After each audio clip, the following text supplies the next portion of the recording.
ভবিষ্যতে আলিম হওয়ার তো পথ বন্ধ হয়ে যাচ্ছে। আমি আশা করছি আল্লাহ যেন আমাকে তৌফিক দেয়, বাকি জীবন আমি তার খেদমত করবো, দিনের খেদমতে আমি চেষ্টা করবো। সরকারের উচিত হলো এতে আলিম বানানোর জন্য আলাদাভাবে বেশি আরবি পড়ানো এবং আরবি যদি প্র্যাকটিস করতে পারে এই একান্ত দরকার। আচ্ছা, আমার একটা গল্প মনে পড়ছে হুজুর, যে আমরা মানে মুভির মধ্যে আগের যে মুভিগুলা দেখতাম, যে এক জায়গাতে আপনার চিঠি পাঠাইতেন কবুতরের এই যে ঠ্যাঙ্গের মধ্যে একটা কিছু লেখা, মূল কথা লেখা পাঠাই ওটা ইয়া করতো আর কি ওইটা। তো চিঠি বিষয়টা আসলো, আপনি কি হুজুর ওই বিষয়টা মানে কোনো সময় ইচ্ছা করা লাগছে এরকম চিঠি পাঠাতে এই ব্যবস্থা করছেন আপনি, যে কবুতরের সাথে মানে? আমি আমার চিন্তা করতাম শিক্ষা ব্যবস্থা এমনভাবে করা দরকার যে ক্লাসেই যেন প্রতিষ্ঠানে থেকে যেন ছাত্র ছাত্রীরা ইংলিশও বলতে পারে, আরবি বলতে পারে, কমপক্ষে দুইটা ভাষা বলতে যেন হ্যাঁ এটা পারদর্শী। আমার শিক্ষার্থী এবং সবার আমি বলতেছি, ইচ্ছা আর খালিস নিয়ত থাকলে আল্লাহ পাকে সাহায্য করেন। হয়তো আমার চাকরি জীবনে অনেক সময় অনেক সমস্যা হয়েছে, অনেক কিছু আসছে। এখন প্রিন্সিপাল নিয়োগ করা হবে, এখন প্রিন্সিপাল তো নাই, আমি ভাইস প্রিন্সিপাল। এখন আমাকে কমিটি বললো যে আপনি প্রিন্সিপালের দায়িত্ব নেবেন। আমি তখন সূরা এই সূরা আলে ইমরানের শেষে যা ইউসিকুমুল্লাহু ফি আওলাদিকুম লিযযাকারি মিসলু হাজ্জিল উনসায়াইন, এই আয়াত আমি বের করে দিলাম। এই কোরআনে বলা আছে এরকম মনে করতে হয়। খাল্লি বিল আরবি ওয়া বিল খাতা, অর্থাৎ তুমি আরবিতে কথা বলবে, ওলাও যদিও ভুল হয়। Always speak English, make wrong but always speak English. ফুলদুল সাহেবুল্লাহ রহমতুল্লাহ আলাইহি তিনি তো দলদিন পড়তেন এবং সুন্নিয়ত প্রচার করতেন। আওয়াফাড়া মসজিদে তখন হাফিজ মোহাম্মদ তাফাজ্জুল হক সাহেব তিনি তারাবির নামাজ পড়তেন। তিনি অসুস্থ হয়ে গেলেন। তা আমাদের মাদ্রাসার মুফতি রহমতুল্লাহ সাহেব তিনি বললেন, সালে আমার নাম হলো মাহবুব আহমদ সালে। তো আমাকে সালে বলতেন, তুমি বলতেন তোমাকে তো নামাজ পড়াতে হবে তারাবির। হুজুর আমি বললাম, হুজুর আমার তো এই মাত্র সবক শেষ হয়েছে, আমি তো দৌড়াও দেয় নাই, আমি কীভাবে তারাই পড়াবো? তিনি বললেন, আমি দোয়া করবো, যাও তুমি।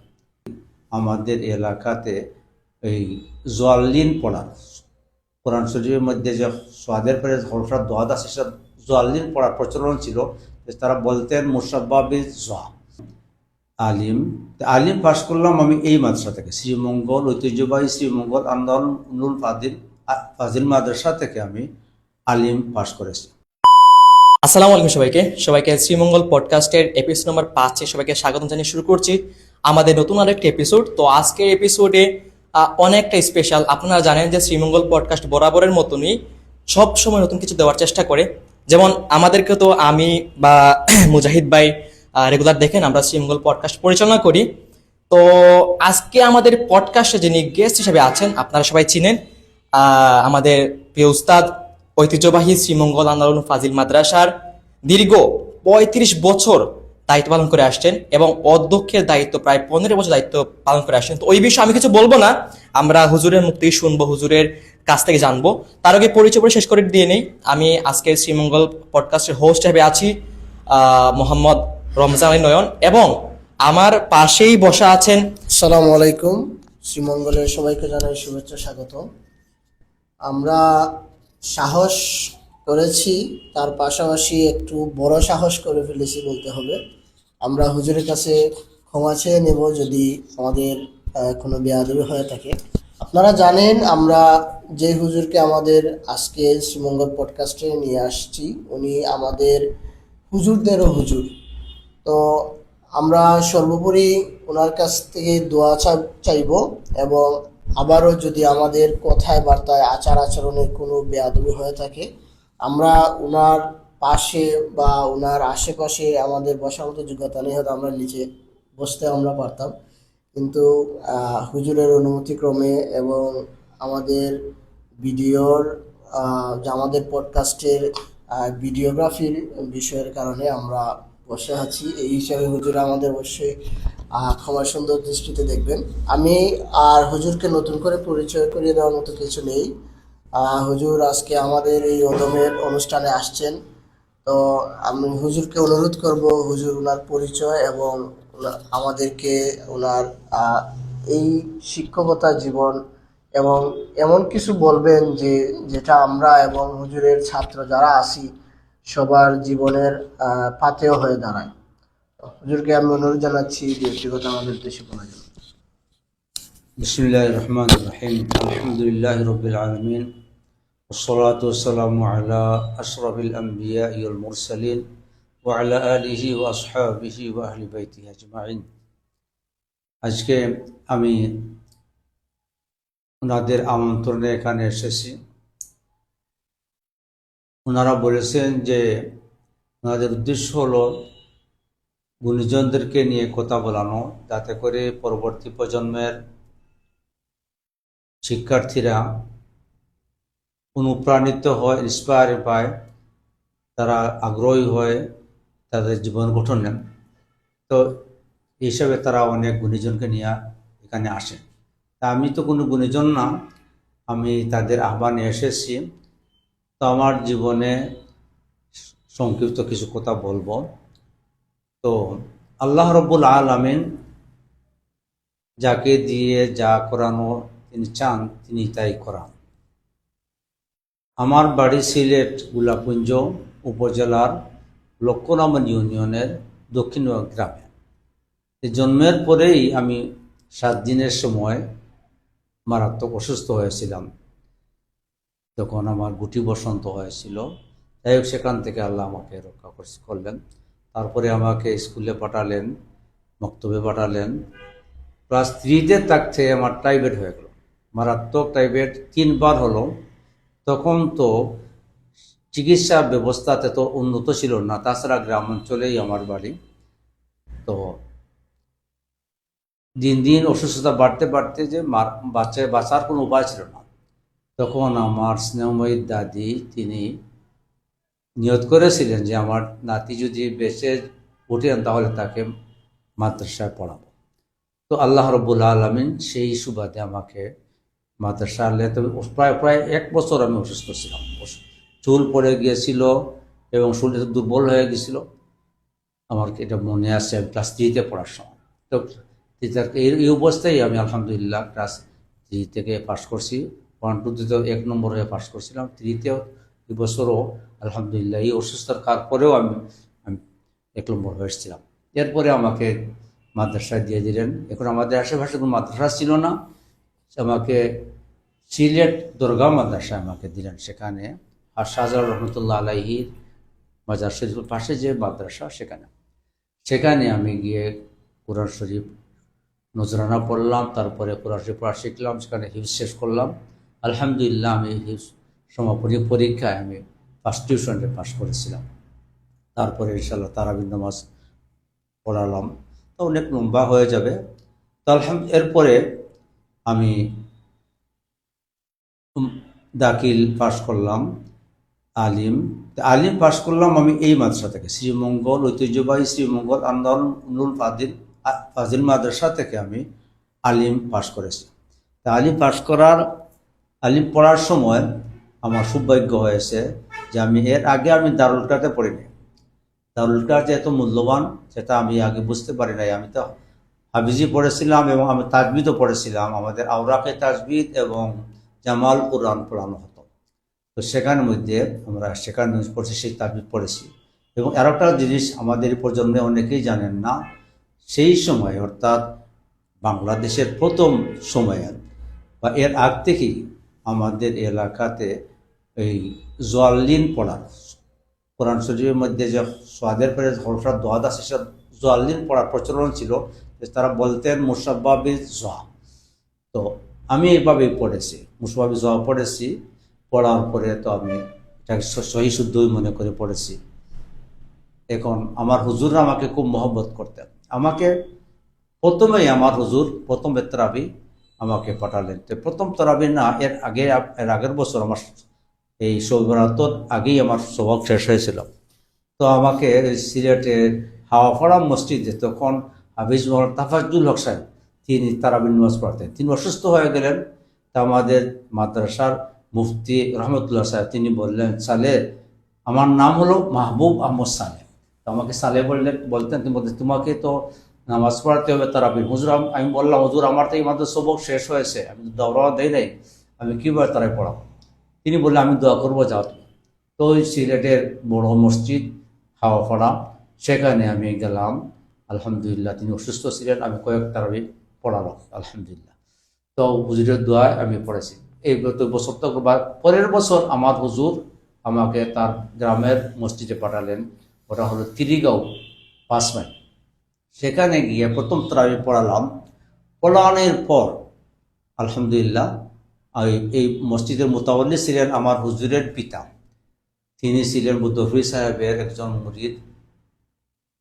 তিনি নামাজ পড়ে বললেন, হাবিব সাহেব আপনি তো খুব সুন্দর নামাজ পড়াচ্ছেন, তবে আপনি সূরা ফাতিহার মধ্যে জোয়াল্লিন পড়ছেন।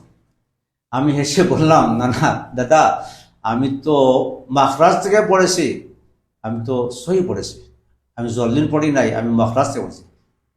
এখন তিনি আর কথা বলেন না, শুধু এটাই বলছেন জোয়াল্লিন পড়ছে।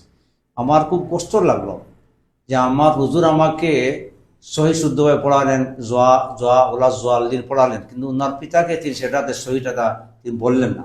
আমার খুব মনের দুঃখ পেলাম সেদিন, যে এটা তো যাই হোক, আমার হুজুর উপর শ্রদ্ধা ছিল। পরের দিনে আমি ঘুম থেকে উঠে, আমার রাতে ঠিকমতো ঘুম হয় না, আমি হুজুরের কাছে চলে আসলাম। হুজুর দেখে মানে, হুজুর সালে কি হয়েছে, তোমার সমস্যা? বলে, হুজুর কোনো সমস্যা না, আমি কি ঠিক মতো নামাজ পড়াই, খুব খুশি সবাই। তো আপনার আব্বা বলেছেন খুব সুন্দর নামাজ, তবে আমি নাকি জোয়াল্লিন পড়ছি। তিনি বললেন যে শুনো, তুমি জোয়াল্লিন পড়ছো, এটা না, তুমি আমি মকরাজতেই পড়ছো, তবে শুনো, সূরা ফাতিহার মধ্যে তুমি ওরা দোয়াল্লিন পড়বা, বাইরে মাগদুবি আলাইহিম ওরা দোয়াল্লিন পড়বা, আর বাকি তো সবজি কেটে ঠিক বল, ফিতনার দরকার নাই, মানুষ বুঝে না, জোয়াল্লিনই সঠিক, তবে সূরা ফাতিহার মধ্যে তুমি দোয়াল্লিন পড়বা।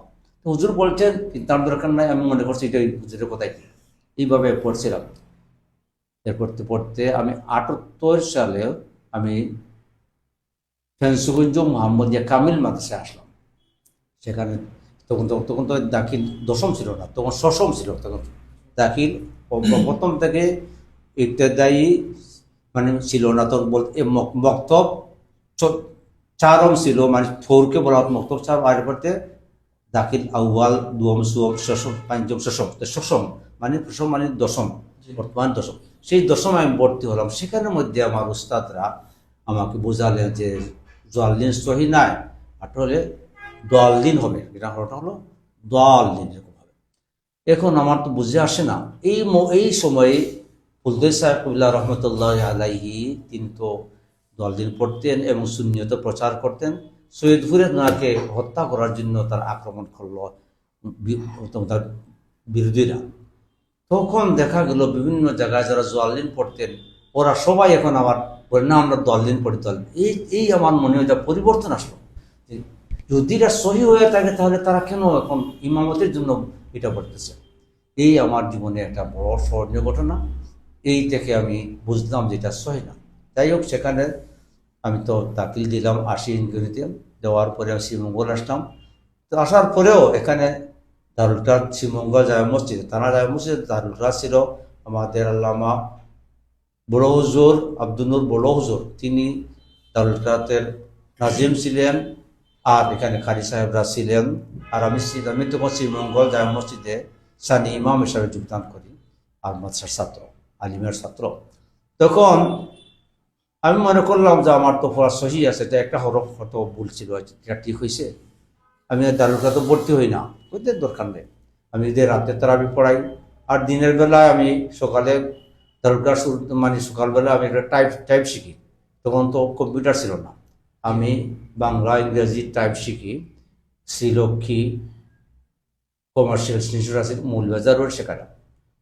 এসব হঠাৎ করে একজন কারি সাহেবকে বললাম যে আমার ক্যারেক্টার শুনলেন তো, কি ভুল আছে কিনা।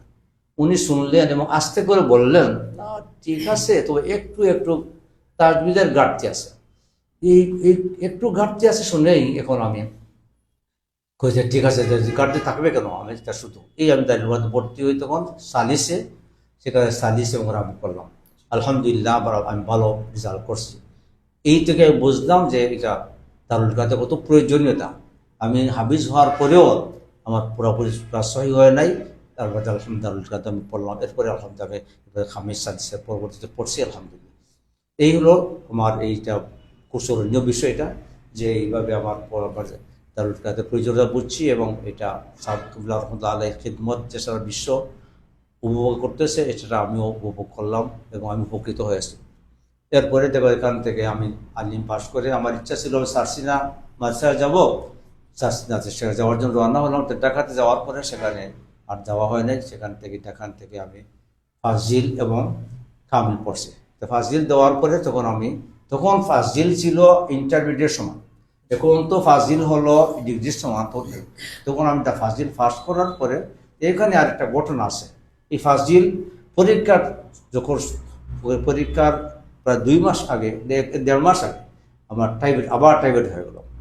এমন টাইফয়েড হলো তখন যা পরীক্ষা দেওয়ার কোনো উপায় ছিল না। আমাদের প্রিন্সিপাল ছিলেন হাফিজ মাওলানা আব্দুল জলিল সাহেব। তিনি আমি যে অসুস্থ, তিনি আমার রুমে আসছেন দেখার জন্য। আমার কপালে হাত দিয়ে হঠাৎ উফ উফ করে হাত সরিয়ে ফেললেন। তার তো যা কি যে জ্বর, তাকে এবার ড্রপ দিতে হবে। এই কথা শুনে আমার কান্না আসলো যে আমি কি ড্রপ দিব, এত কষ্ট করে পড়লাম। আমার পড়ার প্রতি খুবই আগ্রহী ছিল। আমি আলহামদুলিল্লাহ খুব মনোযোগী ছিলাম পড়ার মধ্যে। আমি যখন বললেন তুমি পরীক্ষা দিতে পারবে ইংলিশের জন্য, কীভাবে দিতে তো বসতে পারো না, বলছি আমি শুয়ে পরীক্ষা দেবো। তো হুজুর বলে ঠিক আছে আমি তোর ব্যবস্থা করবো। এরপরে শুয়ে আমি পরীক্ষা দিলাম। আলহামদুলিল্লাহ, এরপরেও আলহামদুলিল্লাহ আমার আল্লাহ পাস করেছে। মানে আমি প্রশ্নটা পড়তে পারি না, এই অবস্থা ছিল। আলহামদুলিল্লাহ পরে আল্লাহ আমাকে পাস করালো। আমি ঢাকা ইউনিভার্সিটিতে ফাজিল পাস করার পরে প্রথম ইন্টারভিউ দিয়ে আমি অনার্সে ভর্তি হয়ে গেলাম। আর এদিকে আমি কামিলে ভর্তি হলাম। আলহামদুলিল্লাহ কামিল পাস করলাম। পাস করার পরে ঢাকা ইউনিভার্সিটি থেকে আমি MA ফার্স্ট ক্লাস ফার্স্ট হইলাম। আলহামদুলিল্লাহ আমার ডিপার্টমেন্টে আমি ফার্স্ট ক্লাস ফার্স্ট হয়েছি। যেটা আমি অনুপ্রমে উৎসাহ দেওয়ার জন্য আমি বলছি, কারণ একই ডিপার্টমেন্টে তো একজনই ফার্স্ট ক্লাস ফার্স্ট হয়েছে। আলহামদুলিল্লাহ আমি আমার ডিপার্টমেন্টের ফার্স্ট ক্লাস ফার্স্ট হয়েছে। ওটা বিভিন্ন পত্রিকায় আসছে, বিভিন্ন আমাকে সম্মাননা দেওয়া হয়েছে। তাই এরপরে আমি যেহেতু আমি এখানে শ্রীমঙ্গল থেকে আমি ইংরেজি এবং বাংলা টাইপ শিখেছিলাম, ঢাকায় গিয়েও আমার ইচ্ছা থাকতো সবসময় আমি একটা কিছু শেখার কিছু করার। তাই আমি ঢাকা দিয়ে ইংলিশ ল্যাঙ্গুয়েজ কোর্স করলাম। আমি সেন্ট লুইস টিউটোরিয়াল ওটাতে আমি করলাম, ফার্মগেটে সেখানে করলাম। তো সেখানে আমি প্রথমে গিয়ে আমাকে তারা বললেন যে always speak English, make wrong but always speak English. তুমি ভুল করো কিন্তু সর্বদা তুমি ইংলিশে কথা বলবে। এই যে আমাদের একটা ফ্রিকুয়েন্সি আসার জন্য তারা এটা বললো। দেখো ভুল হতো আমাদের, কিন্তু আমি ইংলিশ বলতাম। এই বলতে হতো আলহামদুলিল্লাহ। আমি আলহামদুলিল্লাহ ভালো ইংলিশ বলতে পারতাম। আমি সাবসিডিয়ারি 300 মার্কের ইংলিশ নিয়েছিলাম। তখন ডিগ্রিতে ছিল মাত্র 100 মার্কের ইংলিশ। অনেকে ইংলিশ দিত না, এটা না নিলেও চলতো। আর ইচ্ছা করে আমি 300 মার্কের ইংলিশ নিয়েছি অনার্সের সাবসিডিয়ারি। অনেকে অন্য কিছু উর্দু নেই, আমি কিছু ইংলিশ দিচ্ছি। আলহামদুলিল্লাহ ইংলিশে ভালো করছে। তো এই হলো আরেকটা বিষয়। এরপরে আমি অ্যারাবিক ইউনিভার্সিটি পড়ি। তার সাথে আমার অ্যারাবিক ভর্তি হলাম কোর্সের মধ্যে। ডক্টর ফজলুর রহমান ওনার অনেক লিখন বই আছে, ওনার কাছে পড়লাম ইংলিশ আরবি ল্যাঙ্গুয়েজ পড়লাম। সেখানেও তার যাওয়ার পরিবর্তে হল একই কথা বললেন, তার বললেন খাল্লি বিল আরবি বিল খাতা, অর্থাৎ তুমি আরবিতে কথা বলবে, ওরা যদিও ভুল হয়, সবার একই কথা। মানে there is no same, speak always English. হ্যাঁ, এইরকম মানে তোকে এখন কোনো লজ্জার বিষয় না, তুমি সবসময় ইংলিশ বলবে বা তুমি আরবি বলবে, তাহলে শিখতে পারবে। আমাদের এখানে বর্তমানে অনেক ছাত্রছাত্রী মাদ্রাসায় পড়ে বা স্কুলে পড়ে, কলেজে পড়ে, অনেকে কলেজে পড়ে কিন্তু সে একটা দুইটা ইংলিশ বলতে পারে না। এরকম অনেক আরবি আমাদের এখানে অনেক প্রতিষ্ঠানে আছে যারা আরবি অনেক কিছু বড় বড় কিতাব পড়ার, কিন্তু কথা বলতে পারে না। তার অভ্যাস না থাকার কারণে তারা বুঝেন কিন্তু বলতে পারে না। তো এটা হলো আমার বর্তমান যারা শিক্ষার্থী যারা আছেন তাদের প্রতি আমার মেসেজ হলো যে কোনো লজ্জা করলে হবে না। আল্লাহ রসুল কি বলছেন? আল্লাহ প্রথমে বলছেন ইকরা, পড়ার জন্য বলছেন। আর আল্লাহ রসুল বলছেন কতক্ষণ পড়তে হবে? উতলুবুল ইলমা মিনাল মাহদি ইলাল্লাহ, দুনিয়াতে কবর পর্যন্ত শিখতে হবে। তার মানে হলো শিক্ষার্থী থাকতে হবে সারা জীবন। তাহলে আমাদের লজ্জা করলে হবে? লজ্জা করলে তো হবে না। তা আমি ইনশাআল্লাহ লজ্জা করি নাই। আমি আলহামদুলিল্লাহ শিখতে পারি, আরবি আলহামদুলিল্লাহ শিখতে পেরেছি, ইংলিশও শিখতে পেরেছি। ইংলিশটা আমার একটা কাজে লাগছে, এতে মাঝে একটা গল্প আছে। আমি তো ঢাকা থেকে তো এখনো এই অ্যারাবিক কোর্সও করলাম, সাথে সাথে অ্যারাবিক টাইপিং শিখলাম সরকারিভাবে আলহামদুলিল্লাহ। বাংলাদেশ কম্পিউটারের মানে হ্যাঁ, কম্পিউটার তখন কম্পিউটার টাইপরাইটার তখন কম্পিউটার বাড়ে নাই, বাইরে নাই। জি তো ওটা হলো কোর্সটা হলো 86 কথা, জি 86 ইংরেজি কথা, 86 না 85 কথা, 86 কথা। জি তখন কম্পিউটার বের হয় না, তখন টাইপেই আমরা আরবি লিখতাম, বাংলা ইংরেজি লিখতাম, টাইপে। এখন টাইপে আমরা এখন সেখানে শিখলাম। যখন পরীক্ষাটা হলো মানে সরকারিভাবে আমাদের পড়ছি, আমাদের একটু বাতাও দেওয়া হয়েছে। আমি সারা বাংলাদেশে মিলিয়ে পরীক্ষা হয়েছে, আমি সারা বাংলাদেশের মধ্যে ডিস্টিংগুইশ মার্কসও আমি 8 নম্বর 8 নম্বর আলহামদুলিল্লাহ। 8 সারা বাংলাদেশ ফার্স্ট ইয়ার পাইছি এবং ডিস্টিংগুইশ মার্কসও আমি 8 নম্বর হয়েছি আমার। এরপরে আমার তো আরবি ইংরেজি তো আমরা ইংরেজি টাইপ জানি। আমার এক ভাই থাকতেন কাতার, চাচাতো ভাই, তার সাথে আমার যুগে আছে। তিনি একদিন এবার চিঠি লেখেন আমাকে, তুমি তো আরবি ইংরেজি সবই জানো, তা আমার কোম্পানিতে একজন মানুষ নিবে যেন ইংরেজি থেকে আরবি ট্রান্সলেট করবে, আরও তার যার ইংলিশ জানা তাহলে তুমি আসবে, যে আসো তাহলে একটা আরবিতে একটা আবেদন তো। তাহলে আমি সাথে সাথেই তো আমি তো আলহামদুলিল্লাহ আরবি জানি, আমি ইংলিশও জানি। আমি আর ওইটা কি 87 সালের ঘটনা, সনের ঘটনা? এই হলো 27 সালের, এটা 87 সালে, জি 27 সালে। এখন এরপরে আমি আরবিতে টাইপ করিয়ে এটা দরখাস্ত পাঠাইলাম। পাঠানোর সাথে সাথে উনি ভিসা দিয়ে দিছে, কোনো টাকা নাই কিছু নাই, ভিসা দিয়ে দিচ্ছে আমাকে। এখন এই কথা শুনে আমি ভিসা যখন আসছে তখন যাইতে হবে, তো টাকার প্রয়োজন। আমার ফুফাতো ভাই উনি আব্দুর রাজ্জাক সাহেব, উনি শুনছেন যে আমার ভিসা আসছে। উনি বললেন যে চিন্তা করবেন আমি তোমাকে টাকা দিতেছি। উনি ভাড়া দিয়ে দিলেন 30,000 টাকা। এখন ভাড়া লাগছে মাত্র আমার 21,000 টাকা ভাড়া লাগছে, শুধু প্লেন ও ভাড়াটা? প্লেন ভাড়া, আর কিছু লাগে না আমার। সেখানে যাওয়ার পরে এয়ারপোর্টেতে আমার আমি গিয়ে ফোন করছি। এখানে আর একটা কথা আছে। আমি যখন ট্রানজিটে গেছিলাম কাতারে যাওয়ার সময়, ঢাকা থেকে আমি ট্রানজিটে গেছি ওমান সিএফ ইন্টারন্যাশনাল এয়ারপোর্টে গিয়ে নামছি প্রথমে। আমি কিন্তু ফার্স্ট প্লেন জার্নি আমার। আমি গিয়ে নামছি, নামার আগে অ্যানাউন্স করছে ইংরেজিতে, বলে যারা অন্য অন্য দেশে যাবে, এই বিমানটা এখন কায়রোতে চলে যাবে। এটা গালফ এয়ার ছিল, গালফ এয়ার। কায়রো যাবে, কারণ যারা কায়রো যাবে না তারা এখানে সবাই নেমে যাবে, আর তো তারা আপনারা অন্য ফ্লাইটে যাবেন। এখন আমি আমার সেবার যারা ছিল তাদের বলছি যে না, এখানে তারা আমি জানি যারা কারা এখানে ইয়েতে যাবে, কাতার যাবে। আমার কথা কেউ শোনে নাই, আর শুধু আমি নামছি বিমানটাই, শুধু আমি নামছি। নামার পরে আমার গাড়ি নিয়ে ভিতরে নিয়ে গেছে, যাওয়ার পরে আমাকে ভিতরে নিয়ে ঢুকাইছে। আমি গিয়ে বলছি সেখানে, ইংরেজিতে বলতে পারি আর বলছে যে এখান তো আমার তো অনেক আছে, এখানে তার যে কারণ মিশর যাবে না, তারা কায়রো যাবে না। এখন তোর সাথে সাথে তো তখন ইয়ে ছিল না, তখন তো মোবাইল ছিল না, তো ওয়্যারলেস করছে, ওয়্যারলেস টেলিফোন না ওয়্যারলেস, ওয়্যারলেস হ্যাঁ। জি। তো ওয়্যারলেস করে তারা বলছে যে সেখানে বিমানে বলছে যে সেখানে তো অনেক প্যাসেঞ্জাররা রয়েছে, একজন যাত্রী বলতেছে। তারপরে তারা আবার গাড়ি পাঠাইছে, দেখে অনেক লোক আসছে। জি। তো আমার এখানে কি হলো, আমি যে ইংলিশ জানার করে বুঝতে পারলাম, আমি এখানে জানতে পারলাম, আমার নিজের ইচ্ছা আমি লাস্টে জানতে পারলাম একটা সৌরঞ্জীব বিষয় আমার। তো আমার এটাই আমার জীবনে ইংলিশটা এই বাইরে হবে কারণ। এরপরে আমি তখন গেলাম কাতার যখন কপিলকে ফোন করলাম, কপিল নিজে আসছে আমাকে রিসিভ করার জন্য। এরকম তো সাধারণ কপিল আসে না, লোক পাঠায় বা যেতে হয়। আসার পরে কফিল যিনি বলেন, তো আপনার আপনজন? না কফিল মানে সেখানে গ্রান্টার, জি গ্রান্টার মানে যে কোম্পানি আছে জি। আরব দেশে তার কফিল বলে। অর্থাৎ যিনি যে একজন সেখানে যে কোনো জন যেতে পারে না, তার সরকারকে সে আবেদন করে আমার মানুষের প্রয়োজন, এই কোয়ালিটির মানুষের প্রয়োজন, তারপরে এই লোককে বলা কফিল। সে সব ব্যবস্থা করে সব কোম্পানির মালিক, এটা কফিল বলা হয়। আর আপনার যিনি আপনজন বা যিনি মাধ্যমে গেছিলেন, না উনি তো আবার চাচাতো ভাই, উনি কি তো কাতারে ছিলেন মনে হয়? উনি ছিলেন। তাহলে উনাকে কি আপনি না আমি গিয়ে ফোন করছি, যে আমি আসছি এয়ারপোর্টে আসছি। এটাও আসার পরে ফোন করার পরে জি উনি বলতে যে তার মালিকের সাথে আলাপ করো। জি তো মালিকের সাথে আমি আলাপ করছি, জি উনি আসছে আমাকে রিসিভ করার জন্য। আসার পরে আমি আরবিতে বলছি হালিক কি আসে, انت تعبت كثير আরবি আরম্ভ করছি আমি তো খুব খুশি হয়েছে খুশি হয়ে আমাকে গল্প করে করে আমাকে ওনার বাসাকে নিয়ে গেছে আমাকে বাসায় নিয়ে আমাকে খুব ভালো করে আমাকে আপ্যায়ন করাইছে আমাকে রাখছে মানে কফিল যিনি ছিলেন হ্যাঁ কবিল জি কবিল ওনার বাসায় নিয়ে গেছে ওনার সাথে কি আগে কোনো সম্পর্ক ছিল আপনার না না যাওয়ার পরে না কোনো সম্পর্ক নেই।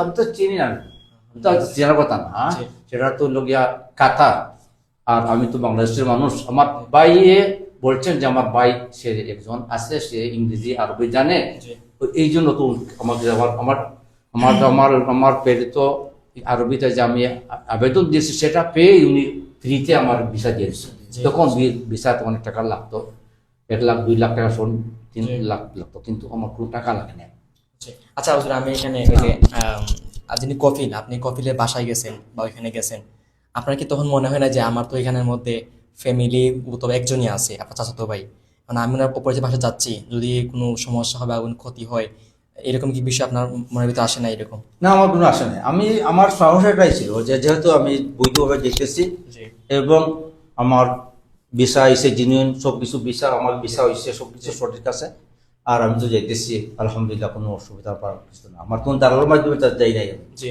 সরাসরি আমি কাফিলের মাধ্যমে আমার ভাইয়ের মাধ্যমে গেছি এর লাগে আমার কোনো ভয় ছিল না। মানে এখন বয়স ছিল ভয় ছিল না। জি এই সেখানে যাওয়ার পরে আলহামদুলিল্লাহ সেখানে তো আমার কাজ যে আমি করলাম ওইখানে হুজুর আপনার কাজটা কি ছিল আমার কাজ টাইপ টেলেক্স তখন তো টাইপ শুধু আমি টাইপ শিখে গেছে তো ওনা ইংরেজি আরবি শুধু বাংলা টাইপের কাজটা ছিল এখানে টাইপ ছিল আর অন্যান্য কিছু কাজ ছিল আরো জি। আরো কিছু কম্পিউটার আর অন্য কাজ ছিল ওইটা মেইন কাম ছিল আমার টাইপ তারা বিভিন্ন ইনভয়েস করা হয় বিভিন্ন কোম্পানি তারা মালের অর্ডার দিব জি জি তখন তখন তো আর কম্পিউটার ছিল না জি না। তখন ছিল টেলেক্স আমি টেলেক্স কিন্তু আমি জানতাম না টেলেক্স টেলেক্স। কোনটা ওইটা টেলেক্স নেই এটা অনেকে বুঝবেন না ফ্যাক্স ফ্যাক্স জি, জি, জি, জি, জি। ফ্যাক্সের আগে ছিল টেলেক্স টেলেক্স ফ্যাক্সের আগে ছিল টেলেক্স তো ফ্যাক্সের মতোই তো ফ্যাক্সের মতোই এটা টেলেক্স তো টেলেক্স মানে ওটা টাইপ করে সেটার মধ্যে একটা কোড নাম্বার দিয়ে যে কোন যে দেশে ইচ্ছা পাঠানো যেত এইটা হলো আর কি মানে ওটা Telex। টেলেক্স ইমেইলের মতন ইমেল ইমেল ইমেল ইমেল তখন কি সময় কি নেটওয়ার্কও ছিল হ্যাঁ না নেটওয়ার্ক এরকম নেটওয়ার্ক ছিল না তাহলে এটা কিভাবে এটা ওটা আগে টেলিফোন যে বাজাইতো টেলিফোন যে আগে ইন্টারনেট ছিল না কিন্তু এমনিতে যে যোগাযোগ করার জন্য না, তখন তো নেটওয়ার্কটা যাইতো। ওয়াকি টকের যেমন কানেকশন ও, বুঝছি। যেটা টেলিফোনের যে কানেকশন জি। ওরকম একটা কানেকশনের মাধ্যমে হইতো এটা ও বুঝছি বুঝছি ওইরকম হতো এখন এই আমি যে আমাকে আবার কপিলে আরবিতে লিখে দিত যে এটা আমার এই এই এই যে আমার জি। যে জিনিস লাগবে আমি এটা ইংরেজিতে ট্রান্সলেট করে আমি পাঠাইতাম জি আপনি একাই এটা করতেন না আচ্ছা, এটা না। করতেন আর এরপরে আরো অন্যান্য কাজ ছিল কাজ আমার লেখা জি। এগুলো লেখা এগুলো কাজ ছিল জি। তাই আলহামদুলিল্লাহ আমাকে আমার খুব অনেক সম্মান করতো মানে কোনো বিষয় আসে হলে মাস্তা মাসাইলে আমাকে জিজ্ঞাসা করতো তাই আমি যাওয়ার পরেই কিছুদিন আগে পরে ওনার এই বাপ পিতা মারা গেল জি এখন বললো যে আমাকে বলতো মাহবুব বলতো সে খুব সুন্দর মাহবুব জি।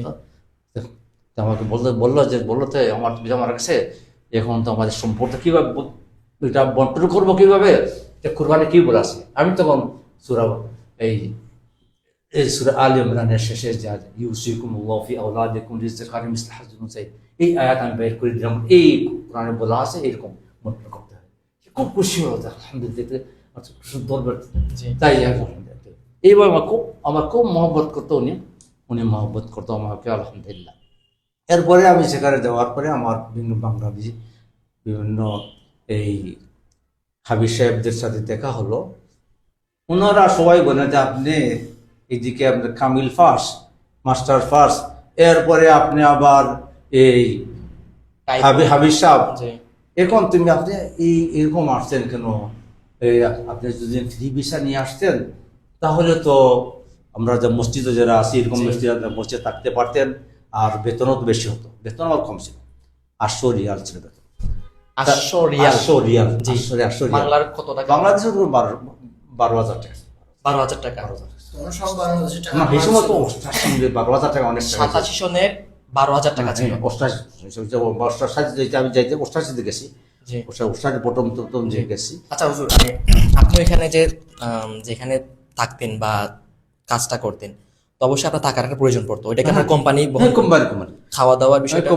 খাওয়া দাওয়া তো ওটা হলো খাওয়া দাওয়ার নিজের দায়িত্বই ছিল, জি নিজের দায়িত্ব ছিল। তো আমাকে তারা, আমার যে লোক ছিল আরো, জি আমার তো কর্মচারী, তারা আমাকে পাক করতে দিত না। তারা আমাকে বলতো না আপনি পাক করতে পারবেন না, আমরা পাক করবো। আমি বললাম যে না ঠিক আছে, বলছে কথা ঠিক আছে, আমাকে সম্মান আপনি করছে। আপনি একা থাকতেন এখানে? এখানে থাকতেন মানে আপনি যে রুমে থাকতেন সেটা এখানে না এখানে আমার সাথে আরো আরো ছিলেন? আরো তারা কি আমাদের- আপনার মতো আরবি জানতেন বা ইংলিশ জানতেন হ্যাঁ? নাকি শুধু বাংলা? মানে তারা কি আপনার মতো আরবি আরবি না কথা না বলতেন? না, আমি তো তারা তো আর বিভিন্ন রকমের অন্য কাজ করতো। ও বুঝছি বুঝছি, অন্য হ্যাঁ, কাজ হ্যাঁ। করতো। আর এই কুমার তো আমি ছিলাম, এটা ইংরেজি আরবি জানতাম না। জি বুঝছি তারা তো এর বাংলাদেশি, বুঝছি। এর আমার গ্রামেরই ছিলেন একজন, আর আরো আশেপাশে মানে বাংলাদেশ ছিলেন, নোয়াখালী ছিলেন, দেশে ছিলেন। তো অনেক লম্বা হয়ে যাবে।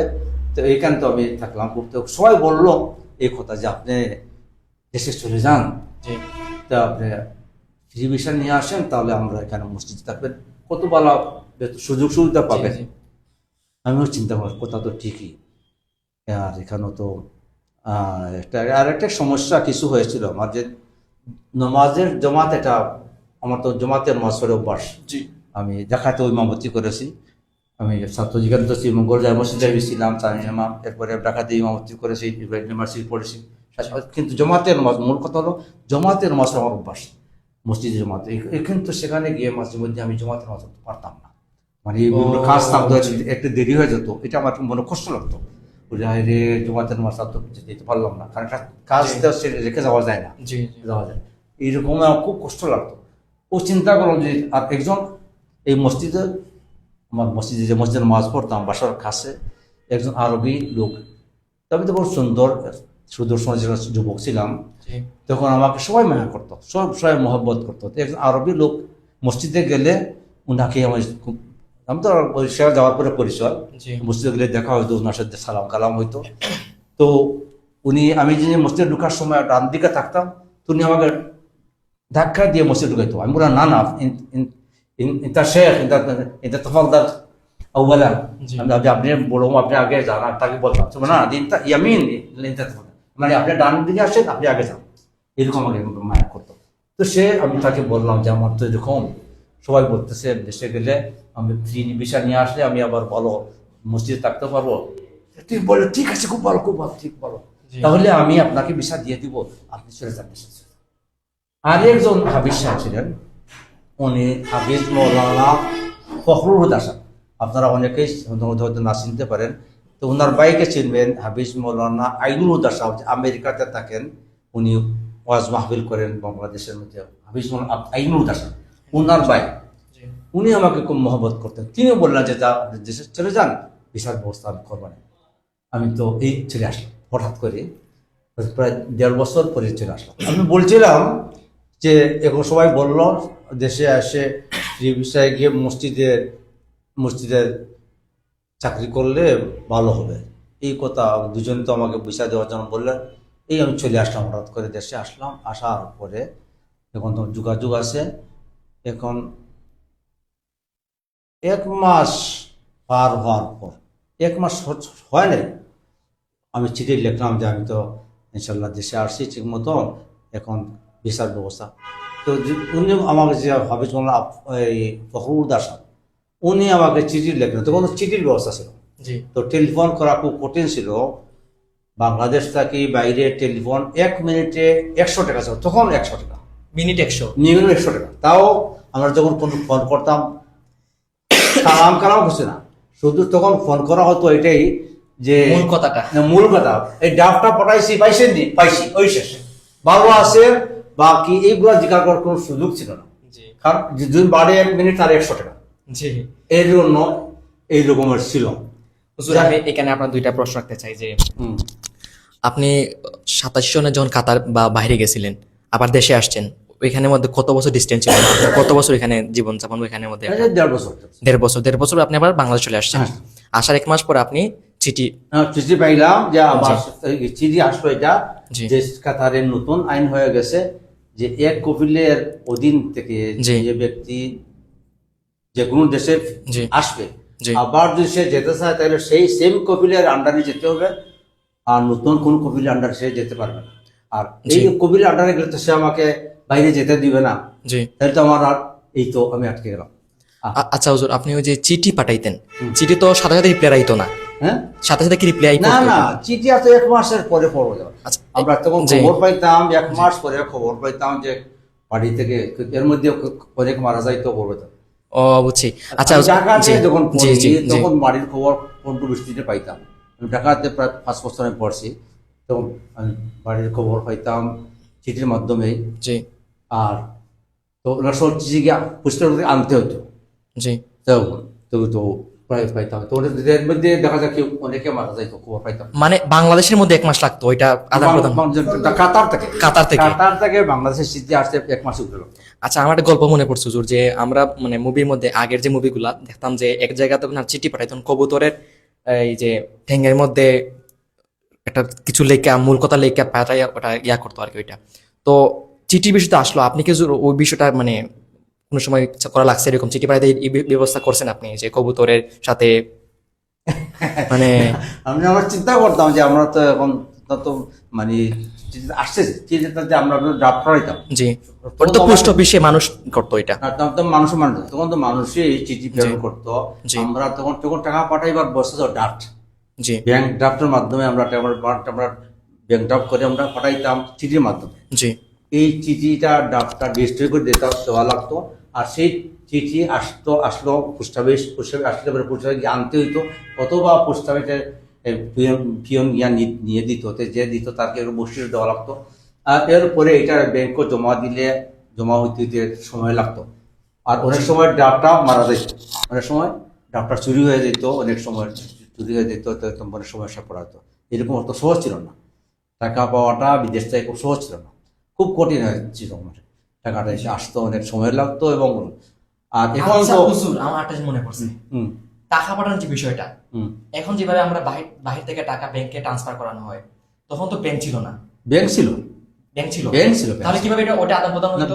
ব্যাংক ছিল, ব্যাংক তো হয়তো বলো ড্রাফট, জি ড্রাফট দিলে সেই ড্রাফটটা আসতো বাংলাদেশে, জি যে মালিক তার কাছে পাঠাইলো, তার কাছে আসলো, আসার পরে সেই ড্রাফট সে তার যে ব্যাংকে অ্যাকাউন্ট আছে সেই ব্যাংকে জমা দিল।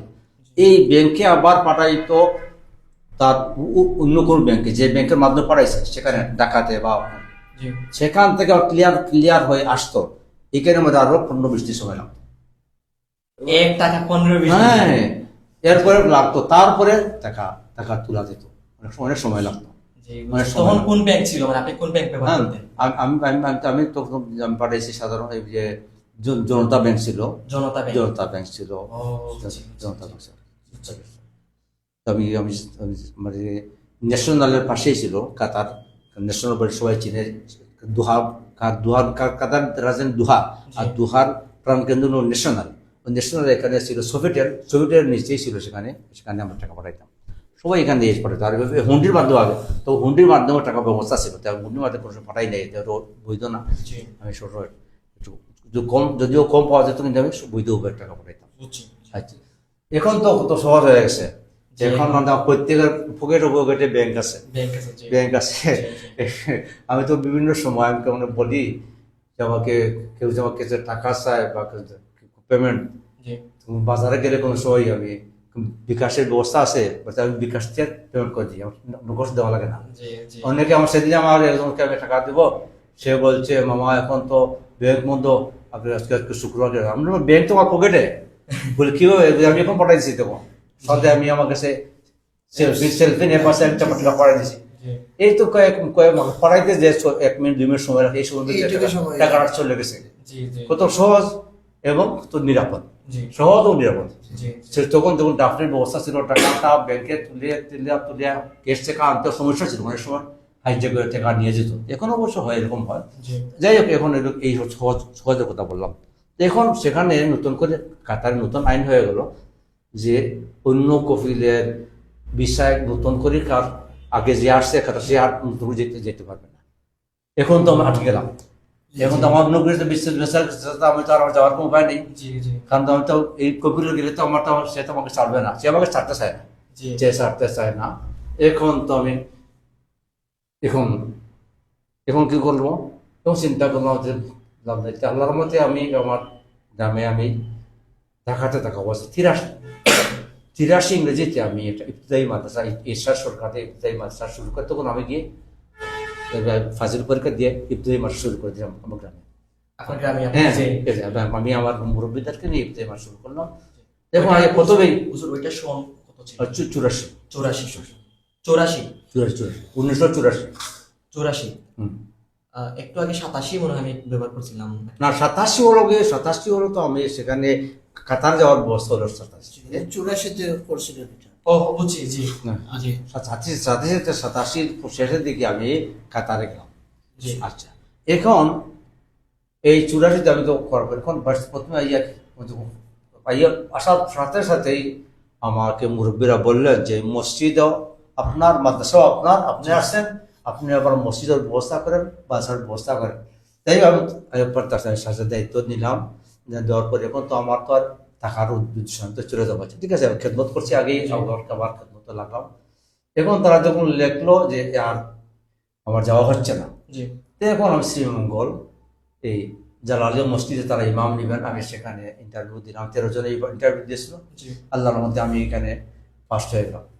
পাস হওয়ার পরে এখন তারা একবারে এখানে আরো অনেক কথা আছে যে তারা আগের ইমাম সাহেব চাইছিলেন যে একজন লোক দিয়ে গেছেন এলাকা রাখার জন্য, জি তো উনি সাল্লা বলেছে, উনি তো আর ইন্টারভিউ টিকতে পারেনি। জি তো কিছু ওনার পক্ষের মহব্বতের লোক চাইছিল ওনাকেই নেওয়ার জন্য, জি কিন্তু ওই যে সৈয়দ চৌধুরী সকিনার জি যে আছে ওনার ওই যে হেলাল চৌধুরীর জি, জি, পিতা জি। সৈয়দ চৌধুরী, জি উনি ছিলেন মুসলিম মতবাদী।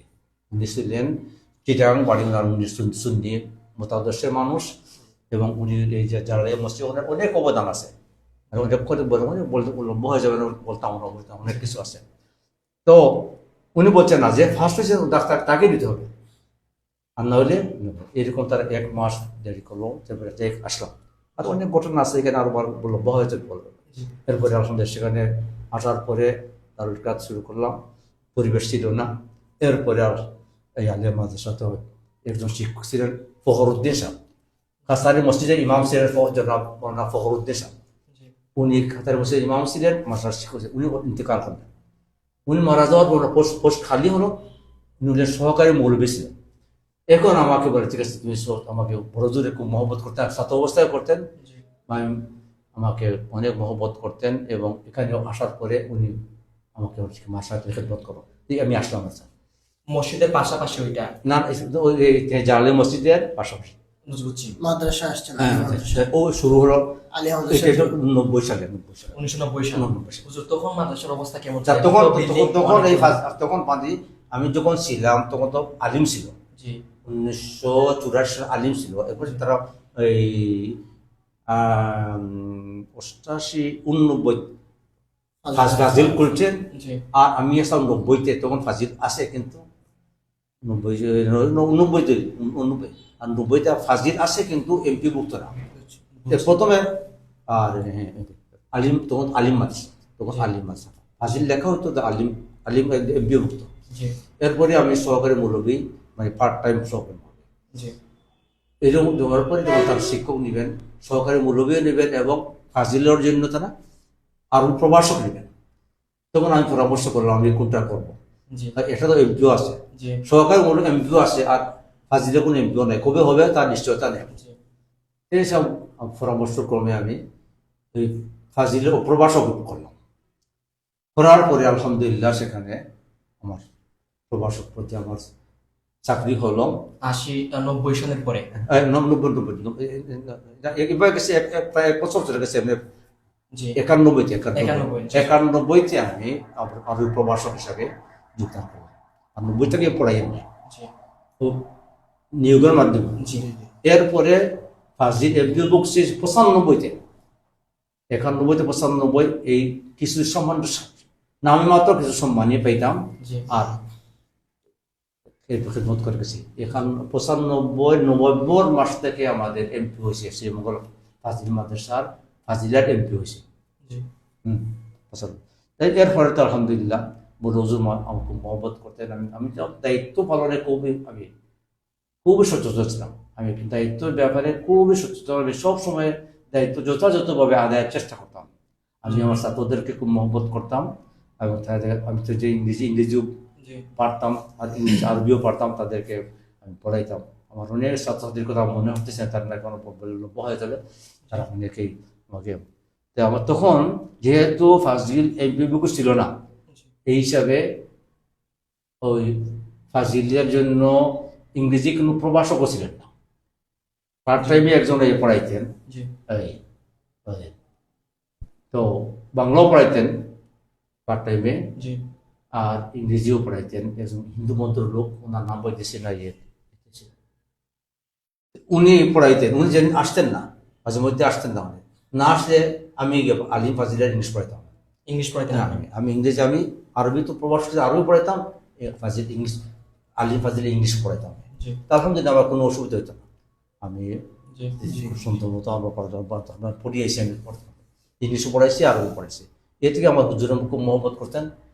তো এখন বড় হুজুরের তো ওই বয়স শেষ হয়ে গেলো, তার খিদমতের বয়স হয়ে গেলো, অবসর সময় আসলো। এরপরে যেহেতু হুজুর প্রতিষ্ঠাতা আমার সাথে, ওনাকে আর 5 বছর রাখা হলো, 5 বছর ওনাকে আরো রাখা হলো। সামান্য কিছু হাদিয়া দেওয়া হইতো।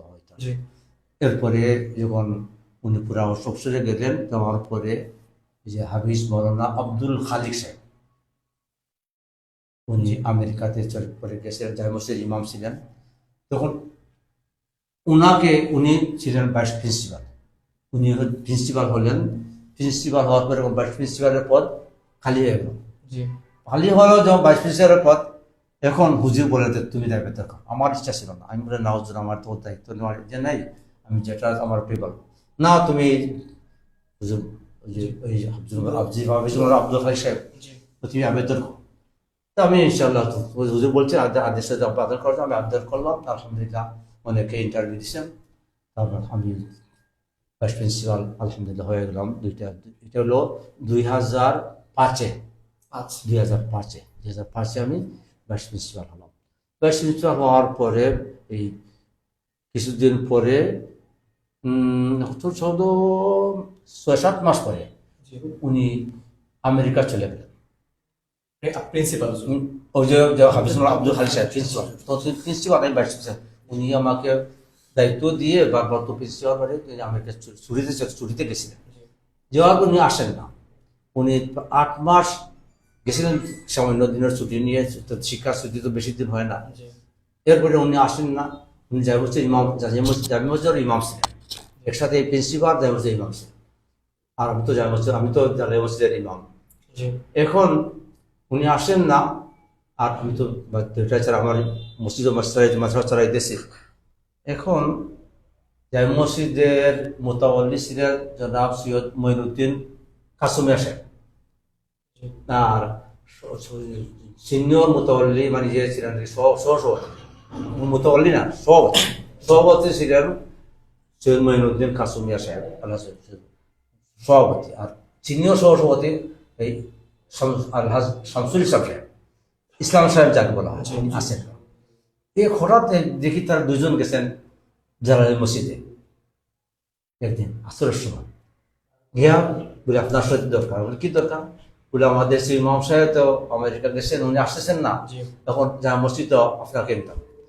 আমি বলে আমাদের আমেরিকা না আসি কেউ যাবো। বলে না, আমরা কেন ব্যবস্থা করবো। এই তারা আমাকে যা মসজিদ তারা আমাকে তারা ইন্টারভিউ হলো, তার ইন্টারভিউ দিয়ে আমি আসলাম। ইমামত আসলাম।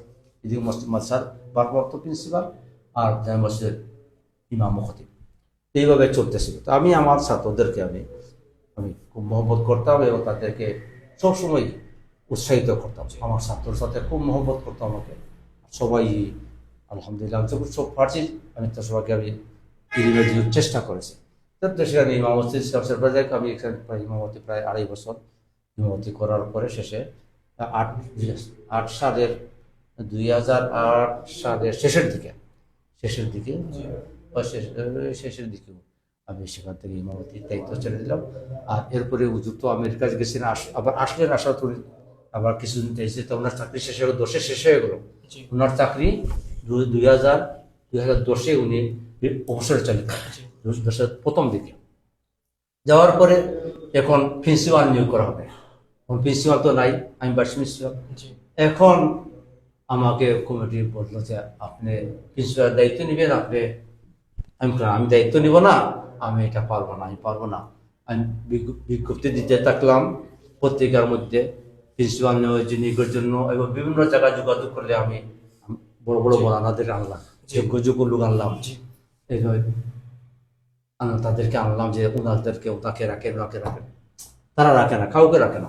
2-3 বার ইন্টারভিউর যে তারিখ হয়েছে, লোক আসে, তারা রাখে না। এর মধ্যে আমার এখানে প্রিন্সিপাল পুলিশ চেষ্টা। এখন এর মধ্যে তখন তো ফেন্সুগঞ্জ মোহাম্মদ কামিল মাস, সেখানে আমি পড়েছিলাম। সেখানে তারা আমাকে আগে একবার নেওয়ার জন্য, যখন মাসাজ ডাকলি ছিল, আমাকে সুপারিনটেন্ডেন্ট করে নেওয়ার জন্য তারা তখন চেষ্টা করছে, আমি যাই নাই। এরপরে তখন তারা মাসা, তখন ফাজিল ছিল, আমাকে তখন তারা নেওয়ার জন্য চাইল। আমি চিন্তা করলাম আমার বাড়ির পাশে, আর চলে যাবো সেখানে। তার ইন্টারভিউ দিলাম, দেওয়ার পরে সে আমার ইন্টারভিউ এলাও হয়ে গেছে। আমার তার নিয়োগ পত্র সব এখানে আমি অনুমতি নিয়ে, আমি এখানে কমিটির সভাপতি ছিলেন সৈয়দ মঈনুদ্দিন কাসুমিয়া সাহেব, উনি ছিলেন মাদ্রাসারও সভাপতি ছিলেন, আর ইয়েতে জামাতের সভাপতি ছিলেন। তো ওনার অনুমতি, লিখিত অনুমতি নিয়ে আমি আবেদন করছি। দেওয়ার পরে এখন তো আমি যাবো, আমাকে মানে নবশিশুর তার মানে অনাপত্তি পত্র দেওয়া লাগবে, ছাড়পত্র যাকে মানে আমার আমাকে আপত্তি নাই বা মাথা সব দায়িত্ব সমঝাইছে উনি। এখন এটা চাইছি, এখন না দেয় না, না আপনাকে আমরা দেওয়া দিতে পারবো না, আমরা এখানে বলি আপনি প্রিন্সিপাল হওয়ার জন্য, আপনি এখানে হন নাই, না আপনাকে আমরা দেখতে দেবো, আপনি এখানে হন। আমি মানি না। সে অনেক দিন এরকম করেছে, প্রায় 14 মাস এভাবে যাওয়ার পরে আমাদের ভাষার শিক্ষক ওর, বিশেষ করে হচ্ছে কারি সালে সাহেব একজন আছে, উনিও কমিটি ছিলেন, আর আরফান মিয়া, ওদেরকে হয়তো চিনতে পারছে, ওনারা সব এবার ওই যে যে আব্দুল হাসান মিশন রোড বাড়ি, বর্তমান কানাডা আছেন, ওনারা সবাই আমাকে জোর করে না, এখানে আপনি আবার এবার ইন্টারভিউ দিলাম, তারপরে প্রিন্সিপাল হলো। এই জন্য আমার প্রিন্সিপাল হইতে দেরি হয়েছে। আর নইলে তো আমি 2010-ই আমি প্রিন্সিপাল হইতে পারতাম। এরপর প্রায় 14 মাস পরে আমি প্রিন্সিপাল দায়িত্ব দিলাম 2012 সালের 1 জুলাই থেকে। এরপরে তো বাকি 25 ফেব্রুয়ারিতে আমি প্রিন্সিপাল হিসেবে এখান থেকে মানে অবসর নিলাম। তো এখন আমার বলার ওইখানে ছাত্রদের প্রতি এবং শ্রোতাদের প্রতি আমার বিশেষ করে এটাই হলো কথা, যে ইচ্ছা থাকলে এবং চেষ্টা থাকলে আল্লাহ পাকে অনেক কিছু আল্লাহ দান করতে হবে। আমার খালিস নিজের চলতে একটা কথা আমি বলে রাখি, যে এই যে আমি যতদিন চাকরি করছি, বেতন বৃদ্ধির জন্য আমার জীবনে কোনোদিন আমি আবেদন করি নাই। যদিও বেতন প্রথমে কম ছিল, অনেকেই অনেক সুনিশ্চিত করে আবেদন করছে বেতন বৃদ্ধির জন্য। আমি খেদমত মনে করছি, এটা আমি মনে করছি একটা খেদমত, এই জন্য যা পাইছি আলহামদুলিল্লাহ খেদমত মনে করেছি। এইভাবে আমি কোনোদিন আবেদন করিনি বেতন বৃদ্ধির জন্য। অনেকেই করেছেন, আমার সময় করেছেন, আমি করেছেন, সবাই করেছেন, আমি কিন্তু এটা। তাছাড়া আরেকটা বিষয় আমি আপনাদেরকে বলে রাখি, যে আমাদের এখানে এই যে আমি তো 35 বছর ছিলাম, তো কমিটি গঠনের সময়, কমিটি গঠনের জন্য কয়েকটা ক্রাইটেরিয়া আছে। শিক্ষক প্রতিনিধি লাগে, অভিভাবক প্রতিনিধি লাগে, দাতার সদস্য লাগে, অভিভাবক সদস্য লাগে, বিদ্যুৎসাহী লাগে। তাই আমি ছিলাম শিক্ষক প্রতিনিধি হিসাবে। আমার এখানে প্রতিষ্ঠান থেকে প্রত্যেক যে কমিটি গঠনের সময় 3 জন শিক্ষক কমিটিতে থাকেন। কিন্তু আমার এই কর্মজীবনের মধ্যে আমি একবারও শিক্ষক প্রতিনিধি হওয়ার জন্য কোনো চেষ্টা করি নাই। আমাকে অনেকে বলছেন যে আপনি মত দেন, আমরা আপনাকে ভোট দিব না। কিন্তু কি করবো, এরপর তো প্রিন্সিপাল হয়ে তো কমিটিতে টাকা লাগলো, টাকাটা লাগতো। 2010 থেকেই আমি ভারপ্রাপ্ত উদ্যোগ হিসেবে ওই দায়িত্ব হিসাবে পালন করছি, কমিটির দ্বিতীয় ব্যক্তি হিসেবে। যাই হোক, এই লোকে এরিয়া সংক্ষিপ্ত কথা। আমি আমার শিক্ষার্থী এবং সবার জবাবে দিয়ে বলতেছি, ইচ্ছা আর খালিস নিয়ত থাকলে আল্লাহ পাকে সাহায্য করেন। হয়তো আমার চাকরি জীবনে অনেক সময় অনেক সমস্যা হয়েছে, অনেক কিছু আসছে, কিন্তু আমি ঘাবড়াইনি। আমার এটি আত্মবিশ্বাস ছিল যে আলহামদুলিল্লাহ আমার নিয়ত সহি আছে, এবং আমি আমার জানা মতে আমি সঠিক আছি। আমি জানা মতে আমি যে আমার লেনদেন হোক, আমি তো আমার সাথে আমার হাতে কোনো লেনদেন আমি করি নাই, আপনার নিয়ম সিস্টেমও নাই। জি আমি ব্যাংকের মাধ্যমে লেনদেন হয়েছে এবং সবকিছু এরকম হয়েছে, এবং আমার জানা ছিল যে আমি কোনো রকমের কোনো আমার কাছে ইয়ে নাই, এর লাগে আমার কোনো ভয় ছিল না। অনেক সময় অনেক সমস্যা আইসে, বিভিন্ন কথা আইসে, কিন্তু আমি কোনো সময় কোনো ভয় করি নাই এই ব্যাপারে, কোনো ভয় করি। আলহামদুলিল্লাহ আল্লাহ আমাকে সাহায্য করেছে। আমার মূল কথা হলো কি, প্রথমে আমার মাদ্রাসার যারা শিক্ষার্থী আছে বা করে শিক্ষার্থী, প্রত্যেকেই বিদেশি ভাষা কমপক্ষে দু একটি ভাষা শেখা দরকার। বিশেষ ইংলিশ ভাষাটা আমাদের দেশে আলাদাভাবে পড়া লাগে, আলাদাভাবে পড়ে ইংলিশ শিখতে হয়। আমি তো শিখছি, আমি তো বললাম স্যার প্রথমে স্যান্ডউইচে পড়ছি, এরপরে আমি FM মেথডে পড়ছি, FM মেথড। এবার ঢাকা ইউনিভার্সিটি আমি এবারে 3 মাসে আমার ইংলিশে ছিল সাবজেক্টিয়ারি, এরপরে আমি পড়ছি। আমার ইচ্ছা ছিল যে আমি সব কিছু পড়ছি। এখন তো বর্তমানেও আমাদের দেশে যারা বাইরে যেতে চায়, সরাসরি কোনো প্রতিষ্ঠানের পরে যেতে পারে না, তারা টেস্ট করতে হয়, না যেতে পারে না। আমার দেখুন সরকারের কাছে বা শিক্ষার যারা দায়িত্ব আছে তাদের কাছে এইটাই আমার মেসেজ বা অনুরোধ হলো, শিক্ষা প্রদানের শিক্ষা ব্যবস্থা এমনভাবে করা দরকার যে ক্লাসেই যেন প্রতিষ্ঠানে থেকে যেন ছাত্রছাত্রীরা ইংলিশও বলতে পারে, আরবি বলতে পারে, কমপক্ষে 2টা ভাষা বলছে যেন হ্যাঁ এটা পারদর্শী। এই পদ্ধতিতে পড়া দরকার, আলাদাভাবে অ্যাডজাস্ট করার কোনো প্রয়োজন না হয়, তাহলে এটা আমাদের দেশে ছাত্র শিখতে বাধ্য হবে, শিখবে। আর আরেকটা জিনিস হলো, মাদ্রাসাতে বর্তমানে যে সিলেবাস আছে এটা তো অনেক বার্ডেন, অনেক বড় হয়ে গেছে।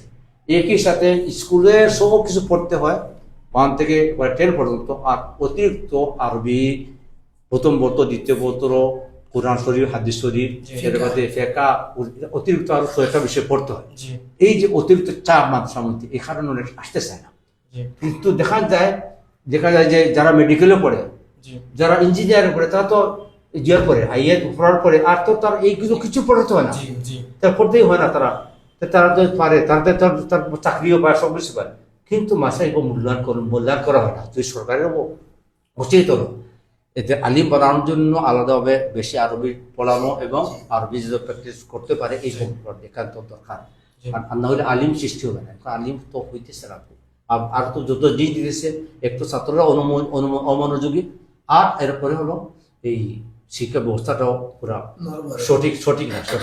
এই শিক্ষা ব্যবস্থাকে সাজাইতে হবে আমার মনে হয়। আর তার সবচেয়ে বড় কথা হলো, সুশিক্ষিত মানেই হলো স্বশিক্ষিত, যেটা কথা আছে। সুশিক্ষিত হতে স্বশিক্ষিত হতে হবে, অর্থাৎ প্রত্যেকেই নিজে চেষ্টা করতে হবে। চেষ্টা যদি করে তাহলে সে প্রত্যেকেই পারবে।